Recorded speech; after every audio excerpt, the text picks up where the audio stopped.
This episode of Capes and Lunatics is brought to you by Tweaked Audio. Get awesome headphones, go to tweakedaudio.com and use the coupon code SOUTHCAPES to get 30% off, free shipping, and a lifetime warranty. Or you can get there through the link on our website, southgatemediagroup.com.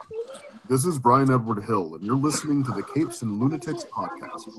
There's a thin line between heroism and madness. Here the line fades to nothing at all. This is a world of Capes and Lunatics. And nothing is off limits.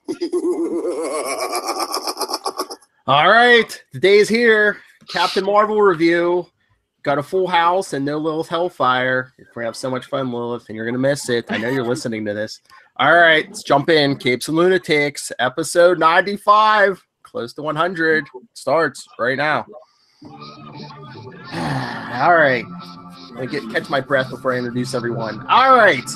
I am Phil, and of course, as here every week, as if I could swap him, the Scourge of New Jersey. Charlie, the Professor Esther. All right. All right. We'll jump north. The Scourge of the Boston Public Library, the teen section. That's a long story. This is Matt Kona reporting from the Quantum Zone podcast. I was gonna say, host of the Quantum Zone, yeah, baby. And all right, let's make our on. Oh yeah, that's right. We'll eventually. Right. Moving west, we've got DC and Superman fan and crazy man himself. I'm gonna guess that's me. Yeah, Tyler from the Crypto Report podcast. Sorry, I didn't say Ohio. Okay.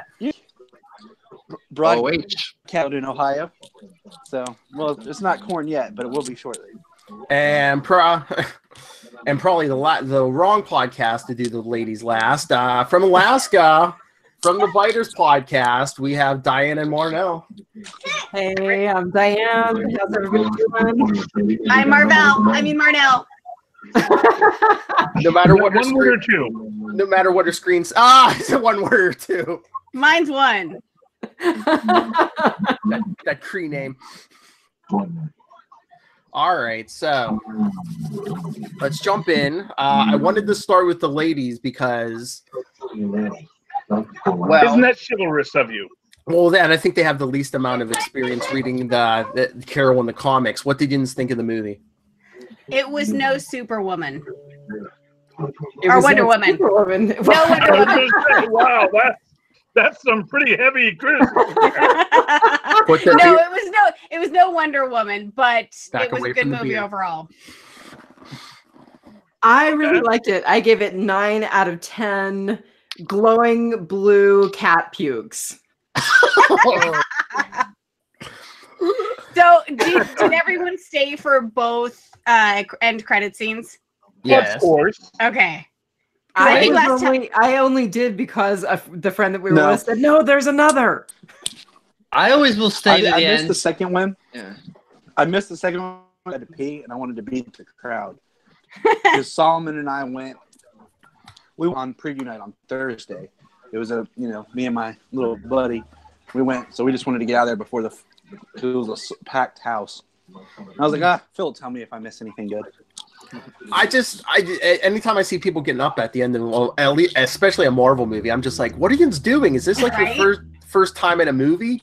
And even if it is, like 2/3 of the audience is still sitting there quietly, like patiently waiting. Doesn't that clue you in? Yeah. Yeah. Though to be fair, I mean, it's kind of a gag reel ending. Yeah. Because it is meant for humor. But it explains where Loki gets the Tesseract from. The cat pukes it up on Fury's. I thought that's what they said. I thought they okay. He steals it from Shield. That's where Shield gets it. No, Shield had it. Shield had it at the end of First Avenger. This was like my biggest complaint about the film. Charlie, the First wonky Avenger time takes stuff. place after this. What? Not the World War. First Avenger takes place after this. Not the World War II stuff. Yes. Right, but the other stuff takes place after this movie.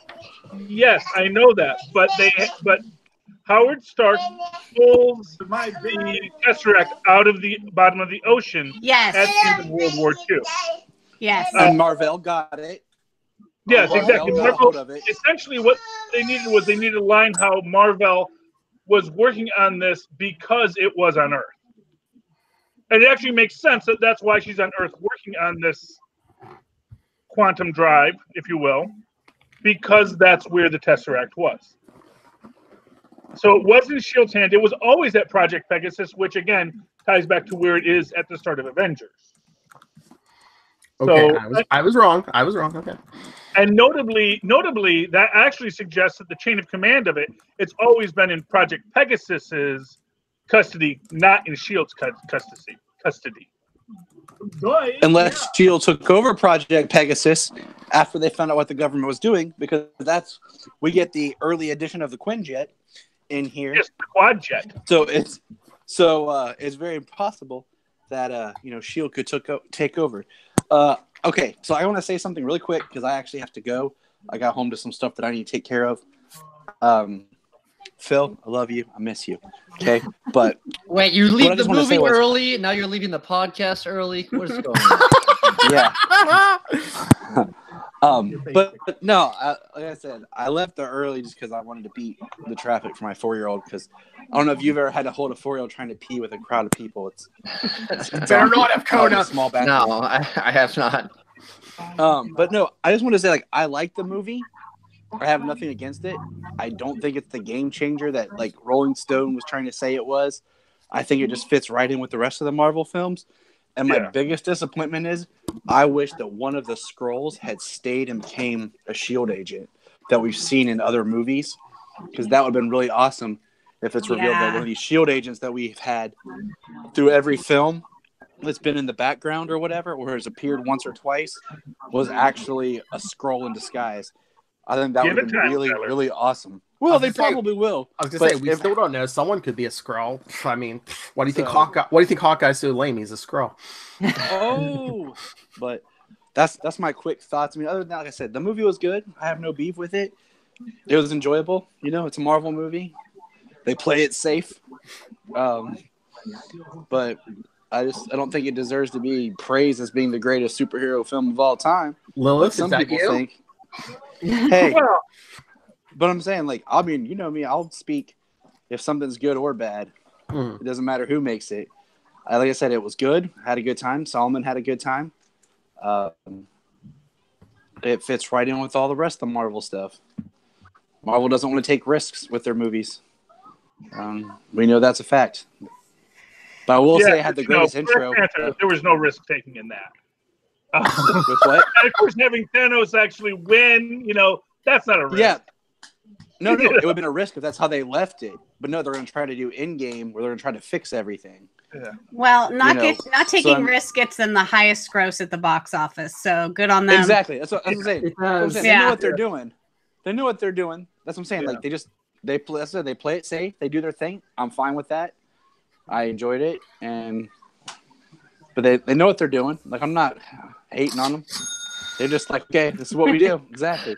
That's how they make their money. Kevin Feige will probably go down as like the #1 producer of movie history. Like, he'll probably beat out I think it's Kathleen Kennedy and maybe Spielberg is two of the others that are like highest grossing movie producers. Yeah, he'll definitely go down probably as #1 when this is all said and done. But I have to go save my universe here. You guys have fun. Thanks. Have fun. Bye. Bye. Bye. Okay, he kind of leaves with the big question. What would you want for a risk for this movie to take? I don't know. Well, here's one thing I will say. What risk does DC take? I mean, what was Captain Marvel supposed to say? Why did you say that name? You can't take a risk with an origin story. No. I mean, the only risk that they really took was they kind of changed the gender of the one character. Marvel. Yeah. And then Bendix's character was a guy in the comics. Yeah. Yeah. They basically made Captain Marvel always female. So. Yep. Problem solved. One thing I'll say. I mean, they could have done with maybe a little less humor.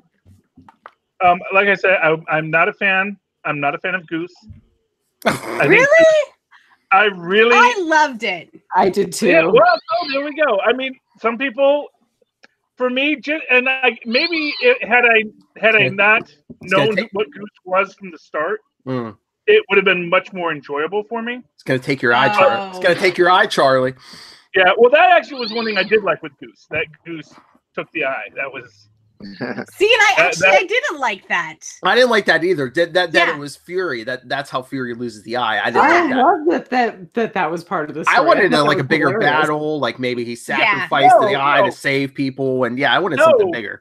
Because he said he lost the eye the last time he trusted someone, and just before he does that, he says to Goose, "I trust you." Oh, yeah, I just watched it again today, and I said, "Oh, he actually tells Goose that he trusts." He's like, "I am never telling anyone I trust them again." Oh my god! Did you say you saw it in 3D today? I saw it in 3D, and I'll say this: it's a lot better in 3D.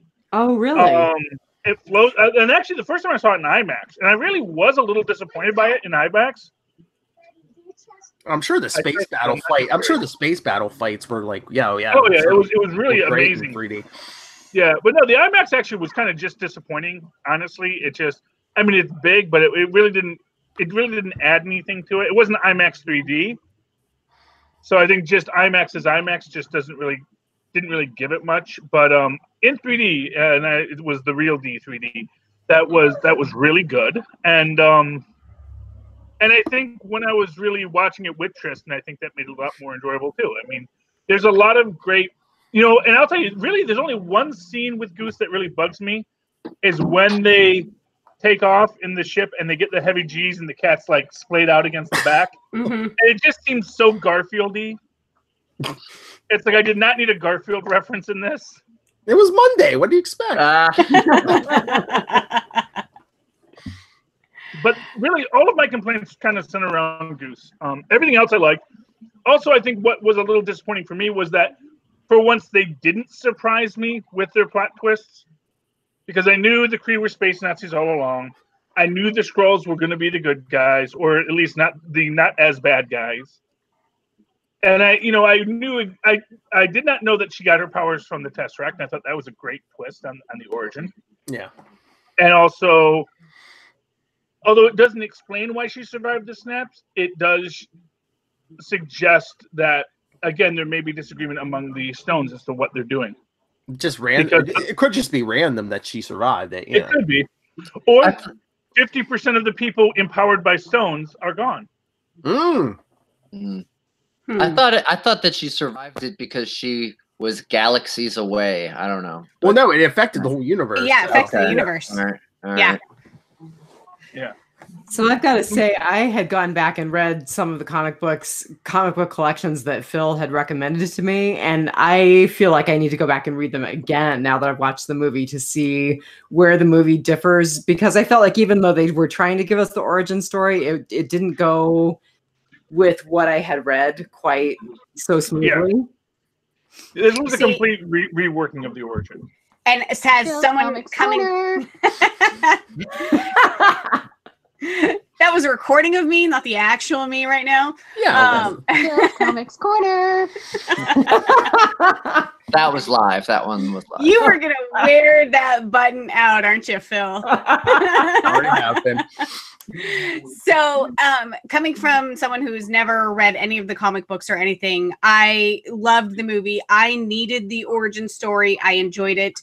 And all of the plot twists for me were genuine plot twists. Like, I had no idea that the Kree were, I mean, I kind of had an idea. I was like, wait, I thought Thanos was bad. Why are we talking to Thanos? So I didn't have any idea that the Skrull were actually like refugees and fleeing from the Kree. And yeah, so I liked that.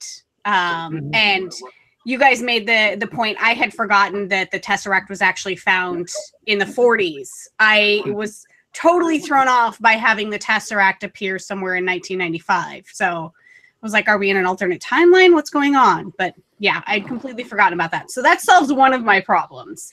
My other problem was just the suspension of disbelief that her plasma ray or whatever can cut through metal, but it just makes people scatter. Like it doesn't cut through people. Well, I don't know if she's trying to cut through people.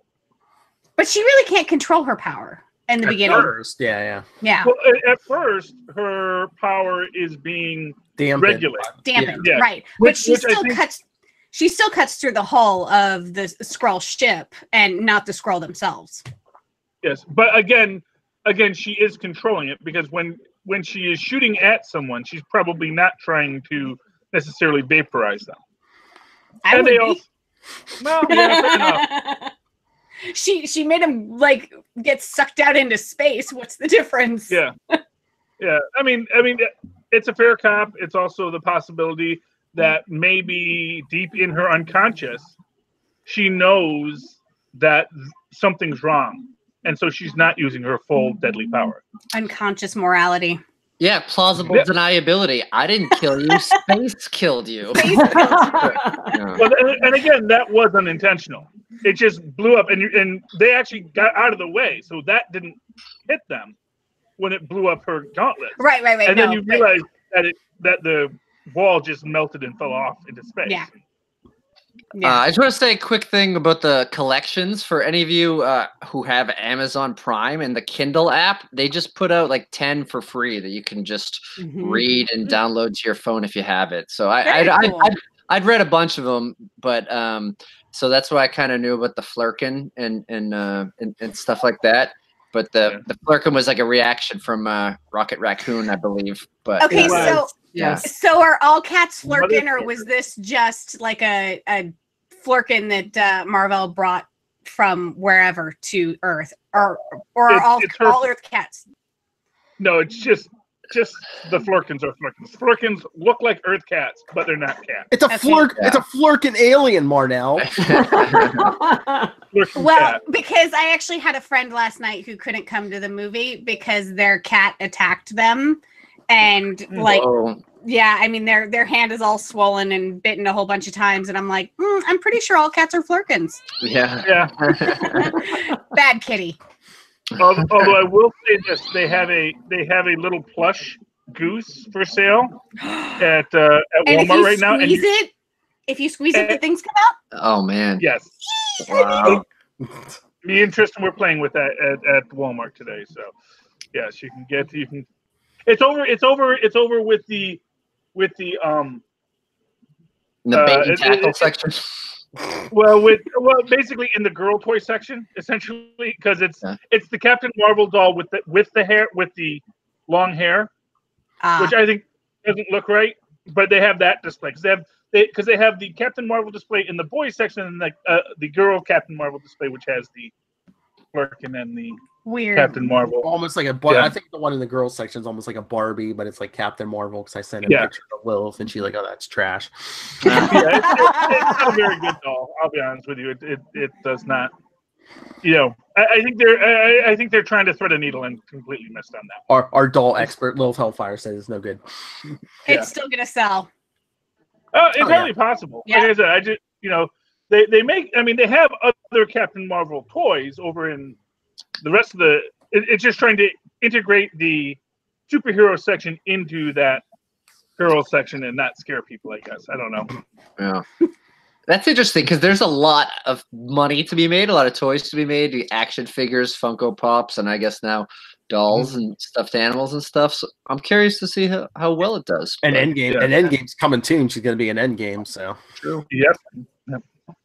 But the Goose Flurkin is it's a very cool toy, and if my kids were a little bit younger, they would have their own little Flurkin. Well, we went with a friend who's got a barn cat that is pretty vicious, and we decided that all cats are Flurkin. Yeah, I'm pretty sure all cats are Flurkins. I thought it was funny that like everyone knew that it was a Flurkin. How did they tell that? Like, other than the little scanner thing, like everyone seemed to know it was a Flurkin. Yeah, well, I mean, I'm guessing there's something unique about how a Flurkin looks or smells that they could all just see. Or maybe anything off this planet that looks like that's a Flurkin. So maybe the Skrulls just assumed and they were right. For what it's worth, Talos does say, "What's a cat?" Yeah, that's true. He says, "That's not a cat," and then later he says, "What's a cat?" Yeah. I thought maybe it was a reaction to a cat going into space, or maybe it's just yellow cats are Flurkins. or something. Yeah. But because you don't see the tentacles come out on Earth, do you? I mean, the Tesseract gets thrown up, but yeah. How Flurkins work is they have sort of like a pocket dimension. A pocket dimension in their stomach. Yeah. And right. And as I was explaining to Tristan, because he was still hopeful those poor Kree soldiers were still alive. I said no, they got digested, but it couldn't digest the Tesseract. Yeah. So they threw it up like a hairball. That completely makes sense to me. Yeah. And I'm not being facetious at all. It's facetious, but it makes complete sense. Made every cat person a dog person. Yes. Actually, I like cats more now that I think they're flirking. Well, it explains a lot. Yeah. Well, and that is indicative of cat people.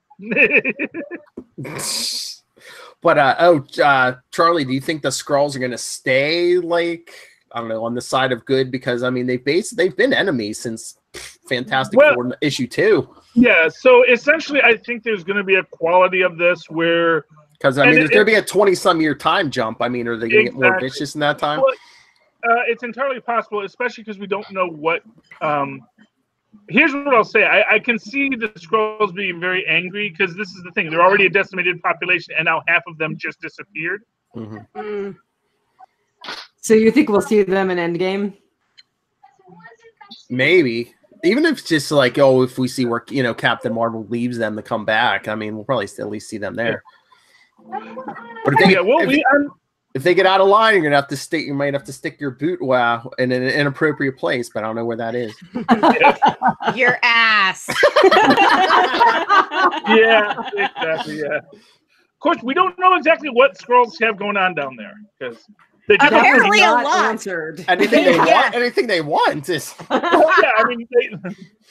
Fury took a peek under that. Yeah. He knows what's in front. Fury didn't give us what the reaction was. We don't know if they're smooth. Because they could be smooth, especially they're an egg-laying species. They're a Ken doll down there. They could be like the Mocklins, really. They just have a Coachella or a Coachella, whatever you call it. But speaking of Fury, the CGI, the de-aging thing looks good on him. But I figure because there's so much footage with Sam Jackson. Because I was gonna say Coulson, you could tell a little bit. It looked kind of weird, but yeah, Sam Jackson looked good. It was still so much better than Tron Legacy. Do you remember those days of the de-aging? Mm-hmm. Yeah, so much better than Aquaman. Yeah, light years. Yeah. But I just figure Sam Jackson probably looked good because there's so much footage of him, especially from the 90s. Yeah. That was actually speaking of de-aging, I was trying to think because I want to think that Stan Lee still had some dark hair when he did Mallrats. Oh yeah. I don't know. I think it was a little gray back then. It's been a while. There was some gray. Yeah. Stan Lee was always old. No, I remember Stan Lee in the 70s, man. He was. What, he's posing naked. Man, he was right up there with Burt Reynolds in his own. You're not allowed to see some pictures from Mallrats, and he did look younger in Mallrats, although he still looked old. I just found a picture. He's got real gray on the sides, starting to go gray on the top. Yeah, there he is. Whereas here they gave him the hair, but they kept it all white, and I think they were probably worried. If we make him look too young, the younger fans aren't going to know who he is. Aha. So they did do de-aging on him, but they wanted to make sure that people knew he was still. So they gave him like a full head of Willie Lumpkin hair. But I did like that scene, and I did like the beginning of the whole Marvel logo. Instead of all the heroes, it was every Stan Lee scene from the movies. Yeah, that kind of great. Yeah. But speaking of the Stan Lee cameo, the most interesting thing about that means that Stan Lee and Marvel Comics exist in the MCU. And because Kevin Smith put him in that movie. Comic book writing. Yeah. Because superheroes. And here's the thing: we established that Timely Comics existed in First Avenger because we do see Captain America #1 in First Avenger. We also see during the Agent Carter series Howard Stark making the Kid Cult movie based on the Kid Cult comic book, which is also by Marvel. So there is definite, or actually, I think then it was at that point it was Atlas Comics. But anyway, so this comic book company exists. It was already established to exist. They do write stories about existing heroes, but for Stan Lee to be in Mallrats suggests that maybe he is writing the Fantastic Four in this universe. Or something. I was waiting for Marvel Comics to come up when Carol and Fury were having that conversation. Marvel. Yeah, that's what I said. Marvel. I was waiting for someone to go, Marvel Comics? What? Well, no. That would imply that Fury was a big nerd. You can know Marvel Comics and not read them. Yes, but Coulson, if it was Coulson, he would say, like the comic book. Oh, yeah. But Coulson has a very small role in this. Because he was a new agent. By the way, one of my other gripes was he said that they were from S.H.I.E.L.D. They didn't use the acronym back then. He started using the acronym. In the 90s? Yeah, they started using it in Iron Man 1. They were still calling themselves Strategic Homeland. You were right. Yeah. You are 100% right. Yay! I got something right. Yes. Well, he says it's the Strategic Hazard Initiative. Yeah. Homeland and Strategic Homeland. So although that doesn't mean that they weren't using the term S.H.I.E.L.D. Maybe around the office they were using share. Yeah. Wow. Well, although it also suggests when Fury pulls it out that people know what S.H.I.E.L.D. is. Either that or just in Iron Man 1, he was giving Tony Stark a hard time. Yeah. Well, there is the argument that he was sort of Barney Fifing it. You know, he was trying to seem like a bumbling agent. In Iron Man 1, yeah. Manipulate Tony Stark. Although what's interesting is that it looks like when Sam Jackson is throwing the S.H.I.E.L.D. logo, that S.H.I.E.L.D. is a known quantity here. So it's entirely possible that sometime between the 90s and Iron Man 1, you know, S.H.I.E.L.D. folds and then gets reintroduced, as it has hundreds of times in the comics. Yeah, because they decided since they had found Marvel that they were going to start looking for other superheroes, and then it took them 20 years to find one. They're not very good agents. Yeah, was there anyone around to find? Yeah, well, no, they actually found lots of superhumans, but mostly they were villains. Well, and they wanted Hank Pym's Ant-Man tech, but he wouldn't give it to him. Exactly, and that was actually in the 80s. And actually, what was really interesting in this concept is that, and you have to remember, at this point, Fury's only level 3. So he's actually below Coulson at sort of Avengers in this. So because you see on his ID, he's Fury Agent level 3. Oh, that's right. Robert Redford's still out there. Yeah, Robert Redford's still out there, and Hydra is still actively manipulating S.H.I.E.L.D. Okay. So any act taking, if someone is powerful enough, like say if they find a Crusher Creel out there, he gets rolled into Hydra.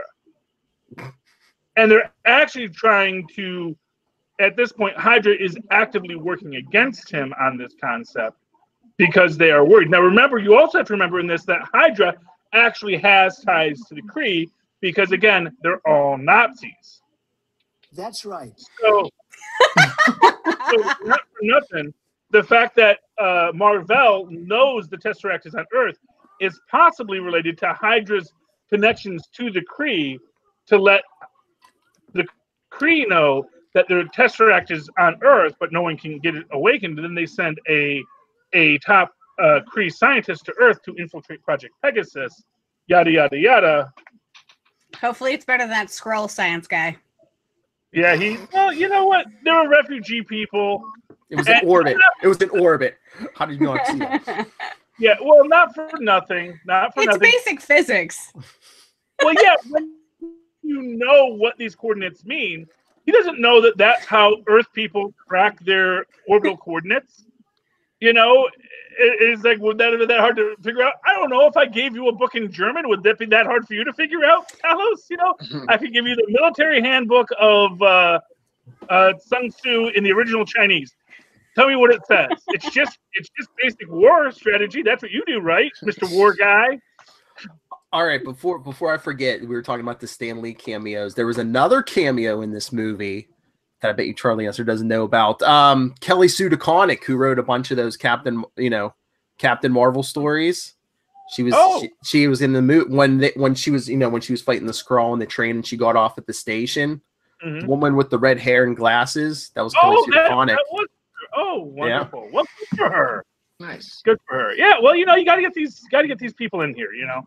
They created these things. They all need to and Marvel needs more cameos. That could be like the new cameo. Once we write. Well, not that we'll ever run out of Stan Lee cameos, but I was gonna say just drop one of the well-known writers of whatever character that movie is. Yes, he is CGI now. Stephen King does that with his movies. Oh yeah. Well, movies that he endorses. There's a lot of movies that he doesn't endorse, but that the publishers sell the rights to. In fact, that's how you know if it's going to be a good Stephen King adaptation or a bad Stephen King adaptation. If it has a Stephen King cameo. Meanwhile, the DC movies, none of the writers want to show up for those. Sorry, Lil. Sorry, Tyler. Yeah. That's actually a little sad that DC doesn't have even anyone that they tie into it, Oh no, it's gonna be Bendis. I'd take it at this point, Well, they used to have like all the old guys, like for example, in Superman, like the first Superman, they have Jimmy Olsen and Lois Lane both have cameos in the original Superman film. Oh yeah. And and you would bring these guys back in. I mean, that's normal. That's usually traditions that when you do any kind of remade property, if there's an earlier version, you try to get the guy to come in and do a cameo. They even did it with Supergirl. They brought in Dean Cain and yeah. Oh yeah. Well, tonight. I think it's tonight. John Cryer's going to play Lex Luthor, and he was Lenny Luthor in Superman 4. I'm not caught up. Oh, I need to catch up. I love John Cryer. I think he's actually shaving his head too. He did. Did you see him? Yeah, I saw the pictures. Yeah. He looks legit Luthor. Yeah, and I'm really excited about that Luthor. I think it's going to be a very good Luthor. Unfortunately, I cannot get in Channel 11 or record Channel 11 off of DirecTV now. So I have to wait till it comes on CW app tomorrow. But Matt Kona, we didn't get Quasar, but we got Project Pegasus. Yeah, I was a little bit disappointed that the first person that we saw at the Project Pegasus was clearly not the head of security. He's just kind of a grunt.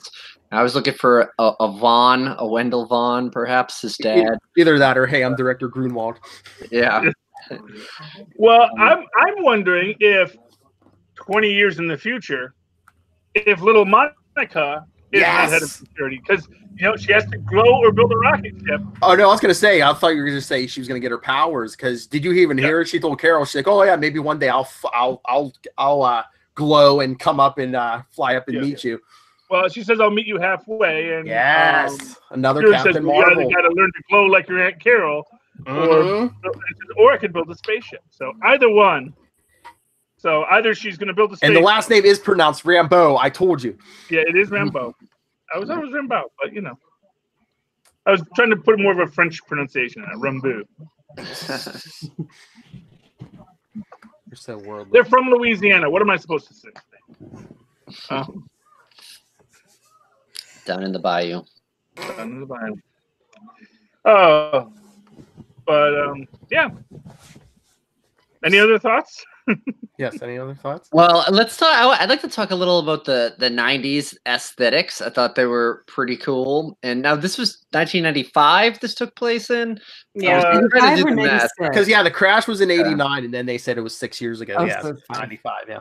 Okay, cool. That's what I thought. That's kind of the vibe that I got from True Lies being on VHS and getting blown away in the Blockbuster video and Radio Shack by Marvel and all the '90s music. Yeah, I had the list of some of the songs from the '90s soundtrack, which were pretty well represented.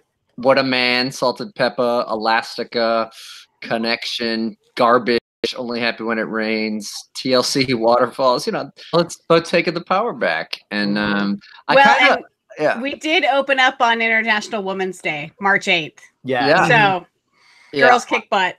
Yeah. There's a lot of controversy oh my God, James Woods, and then just all of the trolls that I've seen on the internet talking about having a woman superhero to a lot of controversy. Yeah, I feel like that could be its own podcast of its own, and it's unfortunate, but whatever. I mean, I don't pay attention to the ratings or the reviews. I wanted to see it. I saw it on Friday during the daytime. I considered it Intergalactic Women's Day. But it was good, and I hope that I think this is probably far-fetched, but when it gets released on video, I'd like it to be on VHS as well. I think that would be cool. That would be lovely. You can definitely get. I'm sure there will be a limited pressing of Laser disc for the hipsters. You know. Yeah. You got to see it in the VHS format because that's when you get the real warmth of the video. It's all about that tracking adjustment, you know. Oh man, you got to manually track it, man, because that's the only way you get it perfect. I actually one of the friends that I went with, she actually worked down in Antarctica, and we were talking about all of the terrible movies that they have down on VHS down there that still work because nothing degrades down there. And so she was talking about just all of the terrible movies on VHS that they watch Thing over and over and over, and so I would love to have them do it on VHS so we could send them a copy of VHS Captain Marvel. Yeah, that would be cool. That would be cool. Well, did anybody else get a vibe from like Star Trek: The Next Generation at some parts? I felt like the Krees reminded me a lot of Ferengi in some ways, where you couldn't really trust them, but okay, you feel a little sympathy.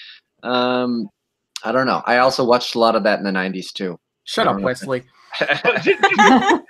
Speaking of like 90s sci-fi, did anyone think that Talos was drunk when he comes in his Skrull form to approach Carol? When he comes into Monica's home? Yeah. When he comes in, yeah. Because as soon as Tristan said he's drunk, and I was like, I feel that way, and the main reason I thought that is because he's drinking milk, which for those who remember Alienation, yes. Yeah. That's sour milk. Sour milk. Yeah. No, just the idea that he was like, you know what? Let me take a snort. Let me just go on in with this. What are you talking about? His speech pattern? Because I was like, he has some kind of accent. I guess that's just the actor. Cree Australian. From the from the south of Holla. Yeah. He's from the east side of Holla. Not from Holla. Santorini is the Kree homeworld, which has been destroyed by the Holla. By the Kree in this storyline, not by Galactus, unfortunately. The Skrull, yeah, right. Yeah, the Skrull homeworld, I believe, was actually it might have been Skrullos at that time. I can't remember what it was because I know it was Santorini when the Skrull Empress was teaming up with the Silver Surfer and merged with the Super Skrull because he was the one Skrull that could still change shape anymore. That was a good book. Yeah. Oh, that's right. That's right. We're close to we could get Super Skrull at any point now. Although you'd have to introduce Fantastic Four first, I guess, because he has all the powers of the Fantastic Four. Or maybe that's the new Fantastic Four origin. Maybe that's the Fantastic Four from the Super Skrull. No, all the Fantastic Four are actually Skrulls. No more Fantastic Four origin stories. We're done with that. It's like Spider-Man origin stories. We're done with that. Yeah. They don't even mention Uncle Ben now. In the Skrulls is that they're shapeshifters, but they're very limited shapeshifters. It takes skill. Yeah. But I like that. Why would I want to change it to a filing cabinet? I was waiting for some kind of battle to be going, and then just have them run past like a filing cabinet. But no, I mean, like, because Skrulls in the comic book, they're almost like Odo, where they can really become anything. Mm-hmm. And here they seem to be very much bound by basic humanoid construction, size. Yeah. I mean, physiology. Yeah, because he really didn't. They clearly have some limitations in size because Talos becomes, the young girl early on, and she is clearly about half his physical mass. But you can just assume that's all density. But I don't think he could become like the cat or anything. I don't think he could go that small. Yeah. He might be able to get a little bigger too, but yeah. See, and that was disappointing to me because that is one of the things I think one of the coolest things about the Skrulls is they really, literally could be anyone. Yes. And it seems like they say that, but then they also say, but not really anyone. Well, that's what I was waiting for the whole Sam Jackson eye thing, because in the in a previous movie he said, last time I trusted someone I lost an eye. I thought it was going to be because he thought like his boss turned out to be a Skrull in the beginning. Yeah. So. Well, I was hoping there was going to be another heel turn on the Skrulls. Mm-hmm. I think they made the Skrulls a bit more sympathetic than I was expecting, because I was expecting there to be and even Talos says, hey, look, we're both in this war. I got more blood on my hands than I can even count either, and so I was waiting for them to say, yeah, we are the victims of the Kree, but that doesn't mean we're nice people. Yeah, and it was only a small subsection of Skrulls that we saw. We didn't see. The ones that were being actively helped by Mar-Vell. Yeah, these were say that they were scattered throughout the universe still. Yeah. Well, and these Skrulls were considering themselves refugees. They weren't considering themselves like freedom fighters or anything like that. So these were the peaceful Skrulls. We don't know if there are any other, terrorist Skrulls out there. And it was the Kree who destroyed their planet, Charlie Esser. I so wanted it to be Galactus. Yeah, well, they don't have rights for Galactus yet. And that because, again, they credited 20th Century Fox for the standee in the credits. Because because it was still separate enough that they had to credit it as an agency that didn't have to let them use it, even though now it's all them. So yeah. So that was something in reading back through some of the collections. It seemed like the refugee story was a little bit different from how it was actually presented in the movie. Yeah. So the Skrulls became refugees after Galactus ate their homeworld. Okay. However, like I say, when you go back to the original Fantastic Four first appearance, and there's the thing I was hoping there was going to be some reference to is this fact that the Skrulls being basically other space Nazis. I thought you were going to say you wanted them to turn into cows or something. Well, when they turn them into the cows, the Skrulls who surrender say, "Look, don't send us back to Skrullos or wherever because it's horrible." And they say, "You can turn us into anything you want. We would rather be anything other than a Skrull, because to be a Skrull was to be part of this horrifying, faceless, mechanized warfare machine, where not only is it a Nazi regime oppressing you constantly, but also with spies of your own people everywhere. So you never know who. So not only can no one ever trust that they're not speaking to a Skrull, another Skrull can't trust that the person they're speaking with is the person they think it is. So, I was hoping for something a little more along those lines, but I was happy with what they did. And honestly, because it is one film and they can't get that deep into Skrull politics, there may be a whole thing where they were saying, look, let's just deal with, a group of Skrulls that have one group of good Skrulls. And Kevin Feige, it's interesting when he was talking about the Skrulls recently, he says, yeah, there's all different kinds of Skrulls. There's all different kinds of Kree. Because there's all different kinds of humans. Yeah. Exactly. So as we explore this, and that kind of was like saying, yeah, these Skrulls might have been bad, but we might have good Skrulls later. But what he really in context of having seen the movie, what he's saying is these Skrulls that you're going to see in this movie are actually decent people, but there's some really awful Skrulls out there. Well, and there aren't going to be looking for a homeworld that just want revenge. There was really decent Krees because Marvel was a good Kree. Yeah, Mar-Vell was a good Kree. Yep. But and even I'm wondering if they're going to go deeper with Mar-Vell, if they're going to reveal more about her backstory, because recently in the comics they retconned it where, like, before Carol had just gotten her powers in an accident where Mar-Vell was, and it kind of imprinted some of his DNA on her, but they recently retconned it where her mother was like Kree, so then they've made Carol in the comics like half Kree all of a sudden. Right. So Maybe that's why she survived the blast. and remember, they showed those flashbacks for her family. You never see, like, you saw like glimpses of the father. You never see the mother. Nope. So I'm wondering if they're going to reveal she's going to be like, oh, I never knew my mother. And I wonder if it's going to be Marvel or something. That would be interesting. I was wondering about Marvel Jr. I was wondering about that because I didn't, Kree blood and human blood. You wouldn't think those two things would be compatible, but she's already half Kree. That makes more sense. Yeah. Yeah. Well, they told her that they gave her Kree blood. They transfused Kree blood into her. Right. Well, that's what Martin was saying. If she wasn't half Kree, maybe it wouldn't be compatible. I mean, human blood. If we don't get the right type of blood, we reject it. So we accept Kree blood. I think she's half Kree. Yeah, or Krees are just universal donors.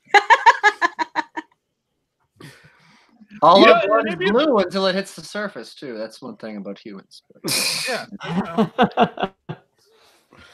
But yeah, I was checking the box office. It looks like so far, I guess they're saying this weekend they made 153 million domestically, and what was it, like 445 globally or something? It released last week overseas. Yeah, it's 455. Really? 455 worldwide and 153. Yeah, they do some of these. Yeah, they release them like in like Europe before they release them here. Yeah, I seriously think it's because in the U.S. they wanted it on an International Women's Day. Mm-hmm. Well, I think they've done it with other movies too, so I don't know if that was the only reason, but that seems so strange to me for such a big event movie of like a Marvel comic universe thing. Well, I think for some reason it's the standard practice now that Europe gets it first. Well, that was one of the rumors of why they moved Infinity War up, because like last year was supposed to be on, they were doing like the first weekend in May, and then they moved it up just like Endgame is to like April 26th or whatever that Friday is, and that's one of the rumors is people were saying, oh, maybe they're worried about spoilers for Infinity War. That's why they moved it up. So, because I think everybody in the world got it on the same day when they moved it up. Mm-hmm. Yeah. That's very strange. Well, I mean, it works. Yeah. So how is Marvel gonna save us all from the snap? What role is she playing? She is bound to the Tesseract. It seems probable that she has some connection to it in the same way that, Scarlet Witch, because she was powered by the Mind Stone, could use her powers to destroy the Mind Stone. It's entirely possible that she can disrupt the Gauntlet's power because she is powered by the same energies of the Gauntlet. Time travel. And there's a perfect 90s song to play during that moment. Rage Against the Machine, Take the Power Back. I think I wonder if that's going to be her thing. Anytime there's like a big fight scene with Captain Marvel, she 90s music. Yeah. That would be great. Yeah. Well, I mean, honestly, she's really an 80s girl, so she has been for the last 20 years of Earth popular culture. So yeah, really, because she actually pulls out of Earth culture, and really most of her songs should have all been from the late 80s, not the 90s. Right. Because even though it's taking place in the 90s, her actual cultural touchstones would be the 80s and the 70s. She was taken in 1989. Yeah. She doesn't remember all that stuff, though. Yeah. And Star-Lord has the rights to all the 80s music. Yeah. Anyway. She's going to have all these 90s music, but like I said, Captain America has everything from the 40s before. Yeah. Yes. He's got all the old jingles. Al Jolson. No, I'm hoping that we're going to get Monica Rambeau. Yes. In Infinity War, or Avengers 4, Electric Boogaloo. I'm really hoping she's going to be in that. I'm really hoping she's going to be doing something with powers. Yes. It's been 20-something. I'm actually kind of hoping that there's like some quantum bands laying around Project Pegasus for her to pick up. Maybe other people are going to be upset about that, but I'm like, hey, whatever gets Monica Rambeau flying and shooting out laser blasts. Oh, give her energy powers like she used to have, even though Cloak and Dagger took her origin on the TV show. Yeah, well, I mean, that's the thing, is like Cloak and Dagger took her origin, so now she's like stuck without an origin. Although theoretically, how about this? Maybe she's working with Professor Vaughn, and they actually build the original quantum bands, trying to mimic Carol's energy pattern. You know, accident, she gets her powers, and then we still have quantum bands that we can give to, you know, Professor Vaughn's son. All right, Matt, where can they find the quantum bands? You can find them on Uranus. Shout out Quantum Zone. Charlie, you're trying to win my heart, and I appreciate asking for inclusion of quantum bands in Endgame. I don't know how many new origins we're gonna get when that gets to that point. I feel like there's a lot. I don't know. Maybe this could be like a 3-hour movie. Like I said, half the population is gone.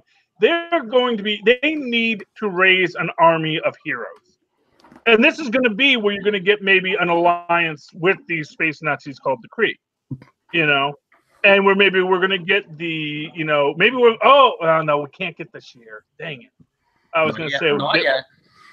Not yet. Oh, Once we although pull did the anyone X-Men in. see the Dark Phoenix trailer in front of their movie? Yep. Mm-hmm. That looks interesting. I didn't see it. My time, I had to schedule my movie viewing at a very specific time, so I missed most of the previews. Got there just in time for the movie. But we're going to see some accusers, I bet. Turn on the side, maybe join the fight. Ronan the Accuser, perhaps. Oh, if we get disagreements in Endgame, Charlie, could we get a Kree Skrull war? Well, you know, we already have down the road. Maybe we get a Kree Skrull peace. I was going to say, haven't we already got Kree Skrull war? Yeah, Are we we're past that? engaged in the Kree Skrull war with Avengers in the and middle. honestly, not for nothing, we don't really know. Like Carol left to find a homeland for the Kree, but maybe we know that the not the Skrulls, but we know the Kree have been after her because they want her power.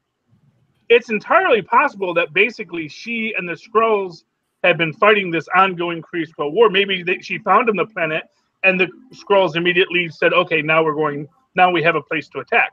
Because not for nothing, the Kree clearly had weapons because they do have their own Kree ship and they do have their own, you know, missiles, tech, and things like that. Yeah, it's not like it wasn't like they were like all had, you know, secondhand junk material. They're not like running like the Reavers. They actually have like Skrull ships. So, you know, they're a ragtag. They may have been beaten back, but they clearly have some sort of structures in place, and possibly a clandestine secret cabal in a lot of other planets that have been manipulating things to supply the Skrull wars. You know, so.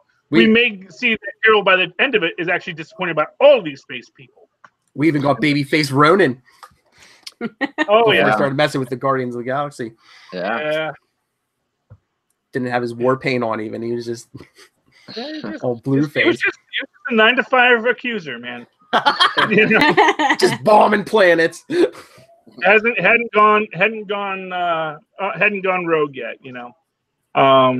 Although again, like it's like, you know, was he sanctioned? Was he not sanctioned by the Kree? You know? Yeah, like you said. Oh, yeah, like you said in Guardians of the Galaxy, the Kree are like, oh yeah, we don't know what Ronan's doing. Yeah, likely. Yeah, but I mean, yeah. So I can definitely see by the time we get to Endgame that there is going to be a touching on that Kree Skrull war which has been raging for the last 20 years, which is why she hasn't been back, or maybe she has been back a few times and. You know, talked with Fury, was like, you know, but that was just when she was on R&R, you know? Yeah. Go back and check on Goose. I want to find out what Goose has been up to. Yeah, where's Goose at? Yeah, Flurkins must have a long lifespan. Cats have 9 lives, Flurkins way more. So that's the big worry about Flurkins, is that if they lay eggs, you know, you can get an entire Flurkin infestation. Yes. And although this Flurkin is being nice, quite frankly, it, you know, like I said, you know, Fury's told the Flurkin he trusted it. It's like you just saw the Flurkin eat 4 people. Bad people, though. What? Like, because when he was running up to the Skrull that was that looked like a Kree, he knew that he was Skrull. Yeah, Skrull. Yeah. He, you know. So he's on the side of good. Or he also was full. So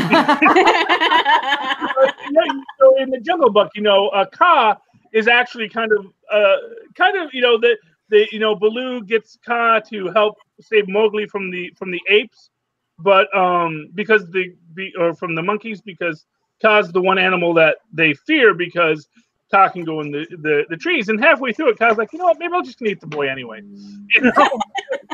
Just because they're on your side doesn't mean they're good people. Which is the moral lesson we have to think about the Skrulls, and which is the moral lesson that Fury got when he trusted the Flurkin. And I love that he says, "Mother Flurker." It's his catchphrase. These mother Flurkin cats on this mother Flurkin plane. Mother Flurkin. Yeah. Anyway. Yeah, I like that they made the quadjet look. I thought that was a nice touch. What? That the quadjet looked like Starscream, or is that just me? I thought that was supposed to be the one from Agents of S.H.I.E.L.D. No, that's a quadjet. No, that was no. This is what predated the Quinjet. Yeah. Okay, so Basically, I mean, the idea you get from this is that they had the quadjet, and then Tony Stark said, "Put another jet on that. Let's make it a Quinjet." Bigger, man, bigger, because that's how Tony Stark rolls. Although there is this implication in there that basically, the Starks have been getting this secondhand Kree technology this entire time, which might explain why they've kind of jumped ahead technologically. If Tony Stark is getting old Dr. Lawson's old notes to work from. True. Ooh. Yeah. Tony Stark cheated his. Oh. Dishonest billionaire. Could you believe it? Wow. Not for nothing.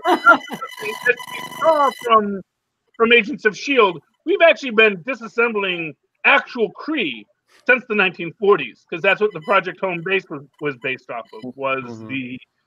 Was where they actually can bring people back to life. Was basically they found a dead Kree that the Nazis were dissecting and said, well, let's not let all this good science go to waste, and let's see how much more we can dissect this person. Tahiti, it's a magical place.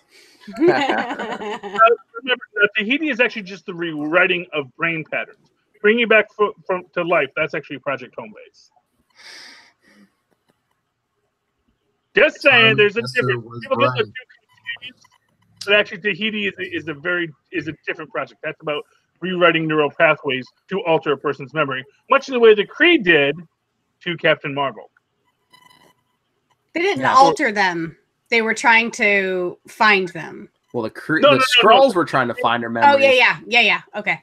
The Kree altered her memories because they took away her actual memories of Earth.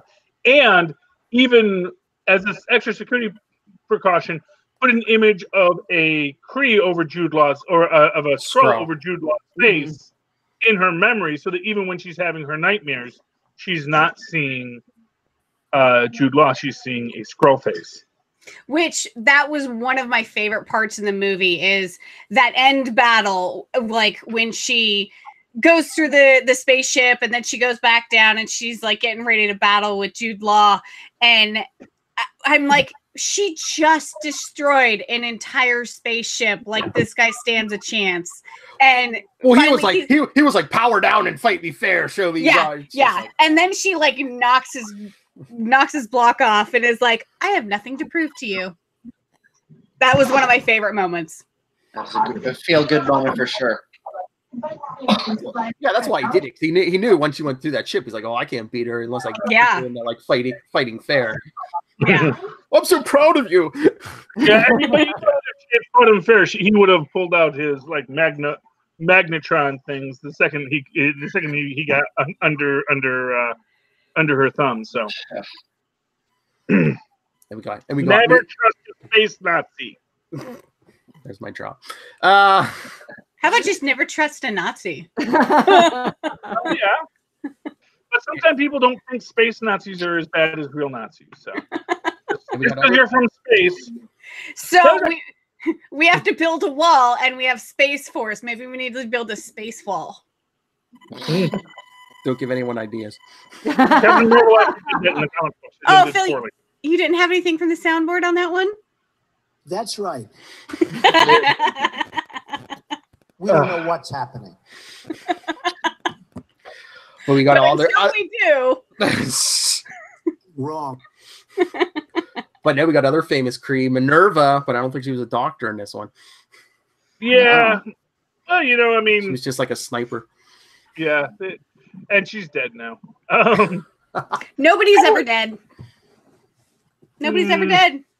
Well, I mean, yeah, theoretically they could rebuild her clone on Kree Homeworld too. Yeah. Or maybe it's her sister Minerva. I was actually waiting for the Independence Day reference after that fight. And, welcome to Earth. Welcome to Terra. Yeah, Terra. That is totally what that whole passageway of fighting through the canyon made me think of. I was trying to place which movie it was, and that's exactly it. Because Welcome to C-53 just doesn't have the right ring. Just bringing the Terra. Yeah, but yeah, it's a good film. It is a good film. I will say that. Like I said, it's not as good as Black Panther. I will say that. I felt that I felt that this was a really good superhero film. And to that extent, I will say it's not the earth-shattering movement film that like Black Panther was, where there's a really strong political message. The really strong political message in Captain Marvel is Nazis are bad, and refugees are not all bad. Not all. Yeah, not all. No. And women can do anything a man and can. girls rule. Yeah. Girls rule.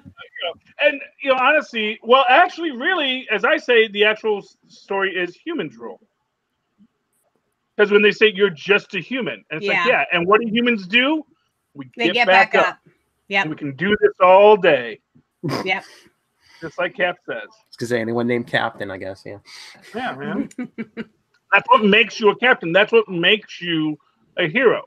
Not the number of times you get knocked down, but the times you get back up and keep on fighting for what's right. That's the real message. Excuse me, ma'am. Did you see a space lady look like she's dressed for laser tag? Make a hole in the roof of that Blockbuster? Yeah, she went that way. That was a good scene. Yeah, I really liked Fury in this. Fury is a lot of fun, especially because, again, like I said, it's new kid Fury. Even though Coulson is even newer, it is still Fury. Not aware of. And I have to say this much: between this movie and Iron Man. Yeah, the end of Iron Man. Yeah. Yeah, Fury has really risen the ranks. Well, it's been 20. It was 20 years now. That was like that was only like a decade, really. Yeah, a little over a decade. Yeah, but 12 years. Yeah. Which for an organization like Shield really speaks well of Fury's. Of course, the fact that he was a full bird colonel that young also says this is a man who achieved. Well, it's a dangerous job too. High turnover. People are probably getting killed left and right. Yeah, that's true too. Yeah. If you survive, you probably climb the ranks pretty quick. Well, or you know what? Or it was Peggy Carter running things. I'm really sad we didn't get a Peggy Carter.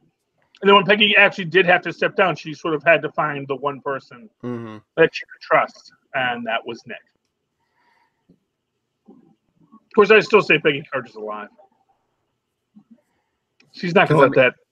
Yeah, she got that Infinity formula. You watch. Maybe it was the time limit too, because I was surprised this was only like a Marvel movie. It's only 2 hours and 5 minutes. I was like, boy, I thought for an origin story, they would have packed a little more into this. Yeah. I was kind of glad that they didn't, though, because I felt like some of the action scenes were a little too drawn out. It was like, okay, we've seen the action before. It's a little boring. Some of the dialoguing scenes were a little too long. So, yeah. Well, maybe two, because this is the last one before Endgame, and Endgame might be 3 hours long. Right? Yeah. Yeah, so you don't want to overwhelm people, because, another 3-hour movie. But a lot of people, I think, were going into it thinking, it was going to be Iron Man, or it was going to be this or that. And it was, a lot of people were like, it was really like Guardians of the Galaxy. It was more funny than it was anything. I enjoyed the comedy. I thought it was funny. I love how sassy she is, and that she just can never be serious. Because I'm kind of that way. No. Her humor, I liked. It was Yes. just, like for me, it was just the dang cat. That darn cat. That darn cat. Well, it just made me feel like I needed to go back and watch the last 20 movies from the MCU and like read everything I could read about Captain Marvel. Well, honestly, I mean, this took place before most of them, so. Yeah. Yeah. This is really, if you're going chronologically, this is the second Marvel movie. I was gonna Captain say America. you'll have to do two binges. You'll have to do one in how they were released and in one chronologically. Right. Yeah, and throw in the Shield TV show too. That's Yeah, well, you lot got fast. to do Peggy Carter. Oh, You gotta do yeah. Carter. Peggy Carter TV show. Yeah. Yeah. There's Yeah. connections. You could actually do a fairly consistent thing here. And then you got to do like the first part of Ant-Man and then watch the second part of Ant-Man.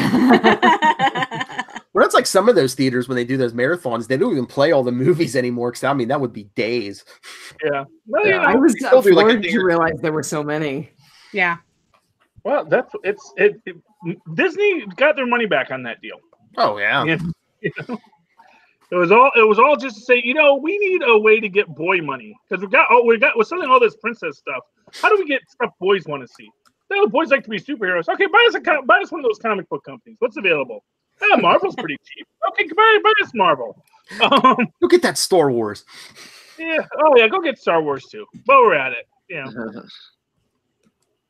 I already got Jim Henson stuff. Yeah. Bringing back the storyteller. I'm so excited. All right. So, any final thoughts, anyone? Well, I think that Brie Larson did great. I feel like we didn't talk about her that much. We talked about kind of the other things and the aspects of it, but I thought she did well on screen on her own, interacting with all her characters. I mean, she's an Oscar-winning actress, and she fit right in this comic book setting. Kept it lighthearted, and also, made you want to pump your fist, as Marnell was saying earlier about the doing it on her own, and it was great. So overall, really enjoyed it, and looking forward to Dick. I downloaded a bunch of the collections that I hadn't already on Amazon, so I'm going to read through some of those, and I look forward to see her contribution to the cause in Endgame. Yes. Yeah, I mean, I'm so go. I was going to say, Marnell, any thoughts? I really enjoyed the movie. I had no expectations going into it because I've never read the books before. So, it was no Wonder Woman for me. I still think Wonder Woman was an overall better movie coming from the whole girls kick butt aspect. But yeah, Brie Larson, she is Captain Marvel now. Like I can't imagine anybody else in that role. And I loved all of the female characters. They were very strong female characters in the role. There was no damsels in this movie. And so, yeah, I love it. Higher, further, faster. Diane? So dovetailing into that, I've got to say I probably won't be trading my Wonder Woman phone case in anytime soon. I agree. It just makes me feel like there's a lot more for me to explore in the MCU as someone who doesn't read a lot of comic books. So it's going to kind of get me going as far as that goes.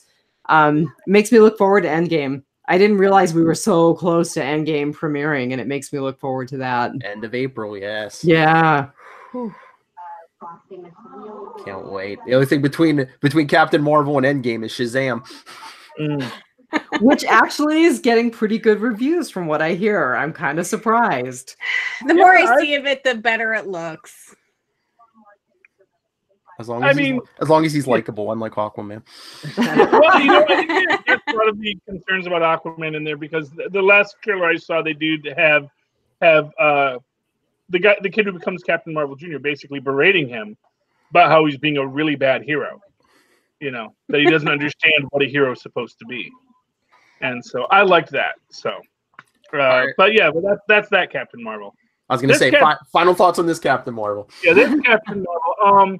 I did enjoy it. It's a very good film. I'll agree that actually I think Wonder Woman is the better film. Although Wonder Woman always gives me problems because I felt they gave Etta Candy short shrift in and that's like my big sticking point with Wonder Woman. As I really wanted and I really wanted them to do some kind of continuous idea of Etta Candy becoming something really cool in the DC extended universe, but they're not doing the extended universe anymore. So that dream has sailed. But no, it was great. We had, really interesting takes on the Skrulls, very interesting takes on the Kree. I'm not even convinced the Kree can't do a heel turn by the time we get to Endgame, even with the guy that we thought was going to be Captain Marvel not being Captain Marvel, Jude Law, even coming back as sort of saying, no, I have this deeper nobility, even though I am a space Nazi, Well, they were affected by the snap too, so half of them are gone. Maybe they join forces because they want their people back or want retribution. Yeah. Mm-hmm. Well, exactly. I think that this could be the start of galactic peace to beat the heck out of Thanos. So the entire 20 armies of the universe gathering together to destroy Thanos. It'll be fun. All in all, aside from that darn cat, I really liked it. I had no real complaints, and like I said, I'm glad that they did. Like I said, my complaints were mostly that they didn't explain why Mar-Vell had to be on Earth to get the Tesseract. So it made it look like Mar-Vell brought the Tesseract rather than the Tesseract already being there. So I think that people that now, rightly so, there's going to be people that are a little confused on the Tesseract's timeline in this. So I think that they need a novelization that explains that. So Nerdist did publish an article on Facebook today that gives a Tesseract timeline. I did not read it, but Vanity Fair did too. Yeah. Did they? Yeah. So I would like to. So I'll have to look at that. So, but it also has to be the official timeline as opposed to someone like I can say what the timeline is. She went to Earth. She got the Tesseract from Project Pegasus. Ipso, built her. Did her whole dealio, and that's that storyline. But I need the official Marvel handbook statement of what was going on, how these all connect. But that's me. But aside from that, this was a very solid film. I definitely give it a thumbs up. I saw it twice. I liked it more the second time I saw it. Was it packed both times? I'm sorry? Was the theater packed for both showings that you went to? Well, the first time I saw it was like the 1 o'clock showing, and that was packed. That was a Thursday or a Friday? That was a Saturday. Oh, Saturday. Oh, okay. So you saw it twice in one day, or did you see it saw it today? Oh, okay. I got shooting with Tristan at the 11:30 3D showing, and that it had a lot of people there, but it wasn't a packed house. Okay. Cool. But it was also raining, and so people might not have wanted to go. Yeah, right. 3D's a pricier ticket too. Yeah. Oh, worth it. And that's what I'll say. I'm really thinking that these Marvel movies are kind of worth the 3D. Yeah. So we all agree, thumbs up. Thumbs up. Thumbs up. Thumbs up. All thumbs up here, Lil Hellfire. Yeah. Thumbs up there. Whoa! I guess in an inappropriate play. All right, let's get out of here. Matt Kona, where can people find you? Well, you can listen to me on the Quantum Zone podcast, where you and Will Allred and I speak about Wendell Vaughn Quasar. That happens once a week. I'll be at a comic book convention this weekend. If you're in Boxborough, Massachusetts, I'm doing stand-up comedy at the Northeast Comic-Con Collectibles Extravaganza in the Boxborough Regency Hotel on Sunday. The fest is Friday, Saturday, and Sunday. So that'll be fun. I'll hopefully pick up a bunch of key back issues and stuff that I need. And come say hi. Find me on social media at Matt Kona, MATTKONA. And check that out for his stand-up appearances too. Yeah, and on YouTube, we're gonna get back to doing Transformers Welcome to Cybertron sometime soon. Yeah, Monday. Yeah, tomorrow. Yeah. Watch us on YouTube. Yeah. All right. Diana Mornell, who wants to do the biters and. Oh, I'll let Marnell because she always has it. Does she have the notes in front of her? She's got her patter down. You can find us at facebook.com/biterspodcast. You can get our podcast anywhere you listen to your podcasts. Biterspodcast.com biterspodcast@gmail.com. And you can find us on Twitter at at Biters Podcast. But the Real Housewives of Alaska will also be back because Preacher is going to have a season 4. So listen to us now for The Walking Dead and listen to us later for Preacher. All right, Charlie Esser, let it rip.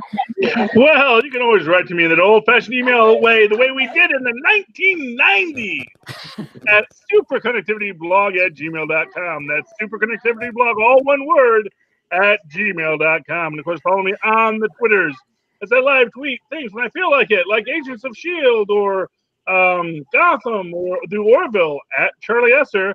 That's CHARLIE. ESLCR. Click the 2 E's in the middle. For quality. Good Lord. Anyway, yes, send us your thoughts on Captain Marvel. And like we said, we'll probably be covering Shazam and Avengers Endgame. capesandlunatics@gmail.com. See more now I have it written. capesandlunatics@gmail.com. Facebook.com/capesandlunatics, at capeslunatics on Twitter, Instagram, Capes and Lunatics, and the voicemail 614-382-2737. That's 614-38-capes. See, Matt Conan was going to leave a voicemail, but he showed up. I did it in person instead. Oh. And we appreciate it. I've been a scroll this whole time. I'm actually a voice. Not all scrolls are bad people. No, true. All right, so for another week, us and our friends, we have been the Capes. Ampersand. Marnell, say Lunatics. Lunatics! There, playing the little Hellfire part. Woo! There's my feeling drunk. Woo!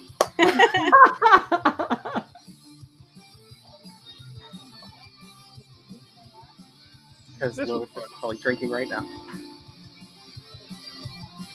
I can't. Lilith said she saw the movie and she didn't like it.